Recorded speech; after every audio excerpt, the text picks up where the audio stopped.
in the train it typifies, smooth, flowing, rhythmic. Southward from Kansas City, we're bound for New Orleans on this sweetheart of American trains to select another Southern Belle, a charming mist to glamorize this streamlined aluminum beauty.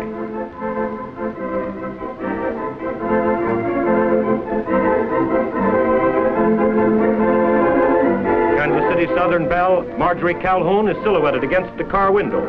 And with us is KCS L&A President Pete Couch, and a chap you've met on the radio many times, Abner, of that lovable homespun duo Lum and Abner. Norris Goff in real life, he's headed for Mena, Arkansas, and the home folks, after completing his latest picture, Dreaming Out Loud.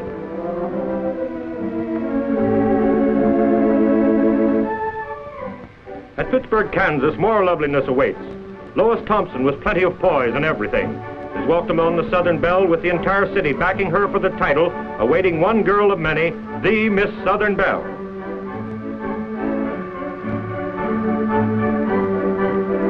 Southward still, with a growing crowd of Southern Belle contestants and newspapermen. At Joplin, two sweethearts come aboard. Jean Miles, Joplin's entrant, and Ladine Mount, Ozark smile girl of 39. On to Neosho, but no pictures. Our cameraman was swept off his feet by crowds and band music, and by Neosho's bundle of charm, Mary Weston.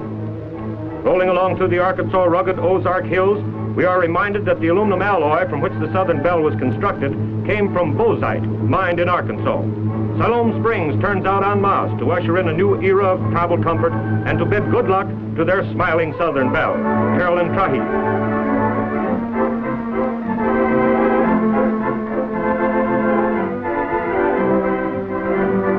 Now to meet Fort Smith's entrant. The band plays Southern Belle, and President Pete Couch with Vice President Bill Doremus joins the happy crowd as the enthusiasm becomes contagious.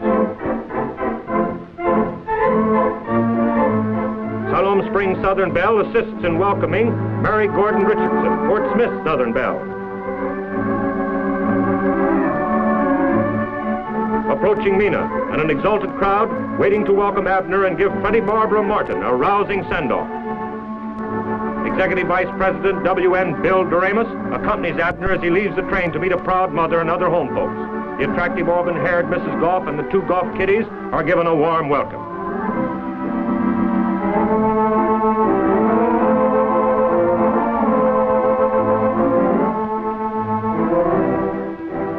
In the center is Cecil Taylor, composer of the Southern Belle song, flanked by Treasurer Jim Salter and a newspaperman. Hello, Bill. It's W.C. Clark, passenger traffic manager of the KCS L&A lines, seeing that every courtesy is extended to guests of the railways. The whistle signals the approach of DeQueen, where vivacious Catherine Edwards is cheered aboard by an enthusiastic crowd. Patience, folks. We'll meet Catherine and other contestants later. It's too dark for pictures, and anyway, there's too much fun aboard. Sun up, and the smooth rolling Southern Belle glides into New Orleans with Pete Couch at the throttle and Bill Doremus in the fireman's seat.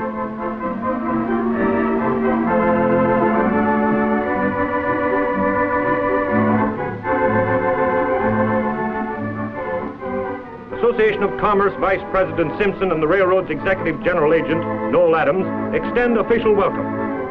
From left to right, the Southern Belles of Shreveport, Baton Rouge, and DeQueen. Jean Belcher, Margaret Landry, Catherine Edwards. The friendly New Orleans sun merges its smile with that of Margaret Landry, who left Baton Rouge before daybreak. Gracious Mary McGill of Alexandria, followed by Mena's demure Barbara Martin, leads the parade from the rear of the train.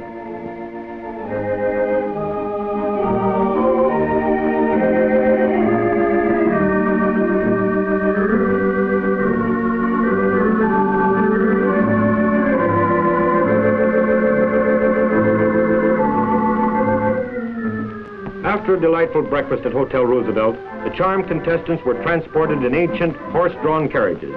Among them were lovely Ruth Shiflin of Texarkana and petite Mary Weston of Neosho, neither of whom you've met before. Down internationally famous Canal Street and through historic Bayou Carré, the parade moved, returning to Rampart Street Station for the inaugural ceremonies. They were escorted by official Southern Belle hostesses, railroad officials, and cameramen. During the inaugural ceremony, each of the contesting Southern Belles broke a bottle of water on the already famous train. water from the Missouri River at Kansas City, from sparkling Ozark Springs and creeks at Siloam Springs, Neosho, Joplin, and Pittsburgh, all blended in the christening with water from Red River at Texarkana and Alexandria, the Arkansas River at Fort Smith, Shreveport's Cross Lake, the Mississippi at Baton Rouge, and the Gulf of Mexico at New Orleans.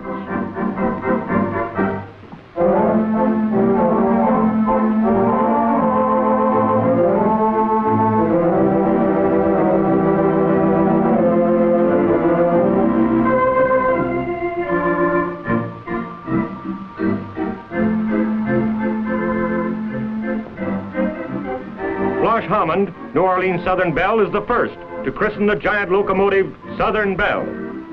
Luncheon at renowned Arnaud's, then to Pontchartrain Beach, where an eager crowd awaits the finals.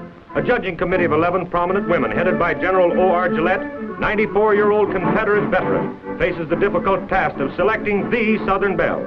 The band plays the theme, and the final contest is on. Each thrilling and thrilled miss walks by the judges, out onto the runway, then back to the microphone to express her feelings. For beauty of face and form are not the only attributes required. Poise, grace, personality, culture, intelligence, and voice, all are being considered by the judges in this unique charm contest. And these same difficult standards had to be met in preliminary contests held in 13 cities of 5 states by leading business and club women.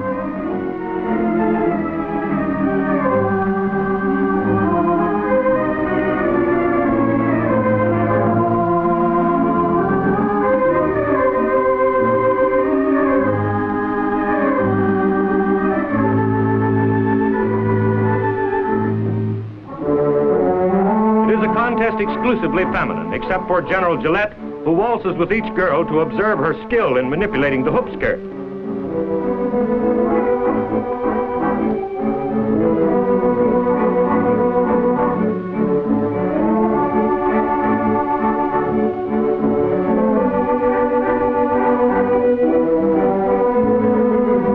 Quite an accomplishment for a 94-year-old war veteran with an artificial foot. At least the photographers thought so and rushed in for close-up shots. The judges are finding it difficult to make a selection, and that's easy to understand. The band plays Southern Belle with the composer at the microphone.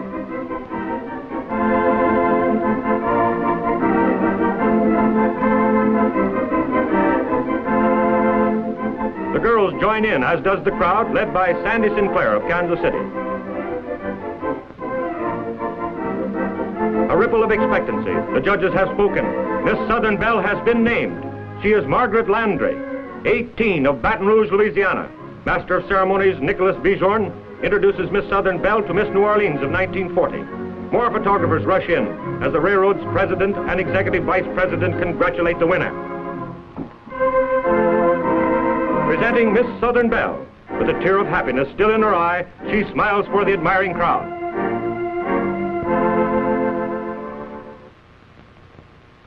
More than 90,000 friends and patrons of the Kansas City, Southern Louisiana, and Arkansas lines inspected the luxuriously appointed train on its exhibition trip from New Orleans to Kansas City. For 10 days, the public was invited to see this dream train come true. For it began as a dream of Harvey Couch, board chairman of the railroads, and his basic ideas were carried out in the construction of the Southern Belle. At every point, young and old came to accept the invitation and to see the streamlined aluminum beauty. At some places, the number exceeded the population. In one town with a population of 250 souls, 861 persons passed down the aisles of the train, and police assistance was required to direct a steady stream of humanity that responded in some of the larger cities. Accompanying the train were representatives of the Aluminum Company of America, who provided the aluminum alloy from which the Southern Belle trains are built. Officials of the Pullman Standard Car Manufacturing Company, builders of the cars. Representatives of the Pullman Company and the Electromotive Corporation of LaGrange, Illinois, builders of the diesel locomotives, together with officials of the rail lines. Supplementing the Southern Belle service, the KCS L&A lines operate other modern air-conditioned passenger trains between Kansas City and the Sabine ports of Port Arthur, Beaumont, and Lake Charles. These trains carry chair cars of advanced lightweight type, lounge diners, and through Pullman.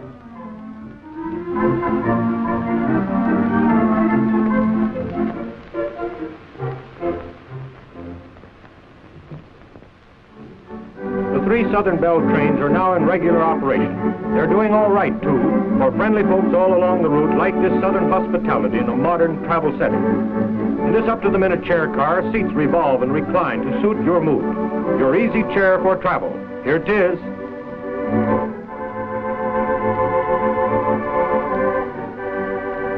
In the salon section of the chair car, hearts, no doubt, are trumps.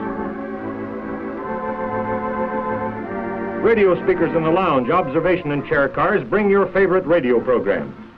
In the observation solarium or in the cocktail lounge, a refreshing drink adds flavor to the trip and to the conversation mayhap. The Southern Belle is air-conditioned throughout, and everywhere deep cushioned places invite you to relax. Here, where delicate pastel finishes blend with rich colors of upholstering, carpeting, and draperies, you'll find ease of body and mind, with added restful beauty contributed by large photo murals. Commodious restrooms, water electrically cooled, individual reading lamps, wide luggage racks are other features of the Southern Belle.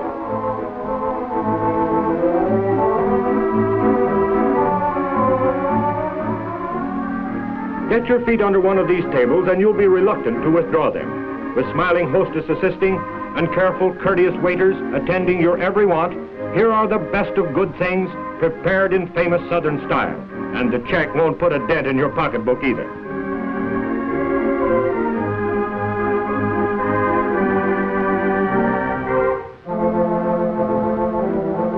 No, your eyes don't deceive you. The gentleman is phoning from the train to his office in another city. The train phones are connected to an outside circuit at several stations during regular stops that give access to the entire Belle telephone system. Permanent headboards in Pullman sleeping cars on the Southern Belle afford semi-privacy during the day. Air conditioning equipment of the latest type ensures a comfortable, even temperature, winter or summer. A trained attendant is on his toes to serve you. No detail has been overlooked to ensure the pleasure and comfort of the passenger.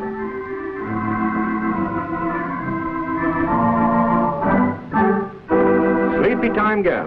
Who wouldn't welcome the soothing arms of Morpheus in such comfortable surroundings?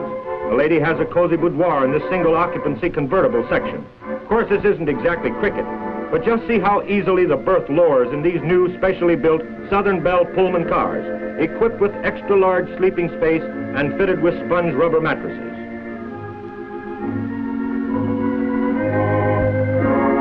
Bring along your favorite razor, fellas. It'll work on Kansas City, Southern Louisiana, and Arkansas lines Pullman cars. All the comforts of home plus. In this bedroom, extra-large beds, toilet facilities, full mirror, temperature control, vacuum water bottle, and many other features. You'll wake up singing to a cup of steaming, flavorful coffee served with KCS L&A compliments. Here's the conductor's office with telephonic connection throughout the train, even to the cab of the big diesel electric.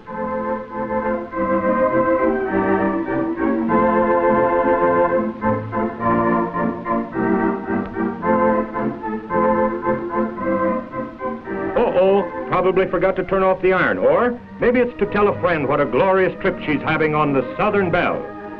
Air-conditioned buses of advanced design are operated on schedules that connect with the Southern Belle trains, so that KCS L&A points not on the direct train route have the advantage of this luxurious service. In this coordinated bus service are courteous, skillful operators who know their responsibility and attend to every detail.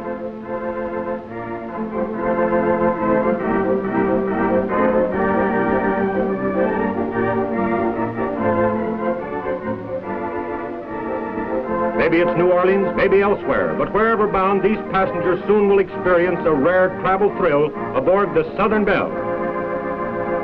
Out on the highway we roll, always in safety, always in roomy comfort.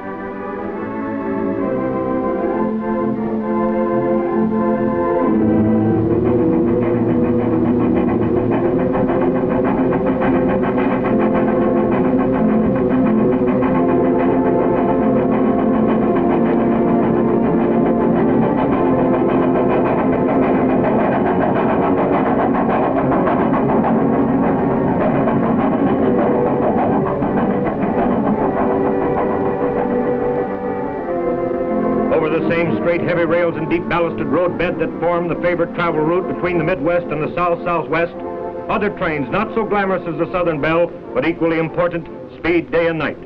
Such trains are truly the lifeline of our nation, transporting quickly, surely, economically, every conceivable product, each to its needed place. This freight traffic business is a job for Huskies, and the KCS L&A have some Huskies for sure. This is one of 10 such big chaps that take 100 heavily loaded cars over the road at high speed.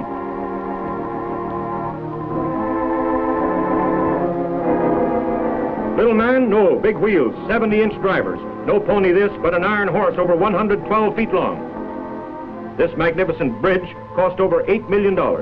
Prior to the formal dedication of this 2.5-mile span across the mighty Father of Waters at Baton Rouge, Louisiana, the Kansas City Southern, Louisiana, and Arkansas passenger and freight trains were ferried across the Mississippi River.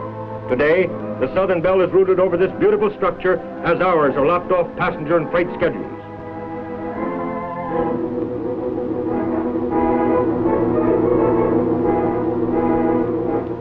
Efficient highway units of the latest design are operated on schedules coordinated with KCS L&A fast freight trains. They provide intermediate towns and cities with a speedy delivery on merchandise of less than carload shipments.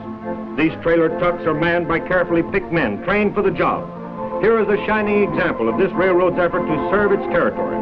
With Shreveport as the hub, KCS L&A rails complete a gigantic wheel to Kansas City, New Orleans, the Sabine ports of Port Arthur, Beaumont, Lake Charles, and Dallas and Natchez.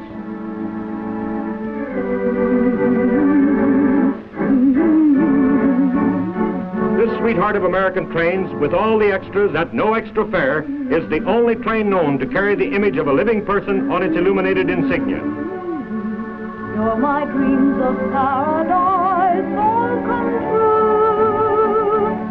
Southern Belle, when you dance, you're the essence of romance in a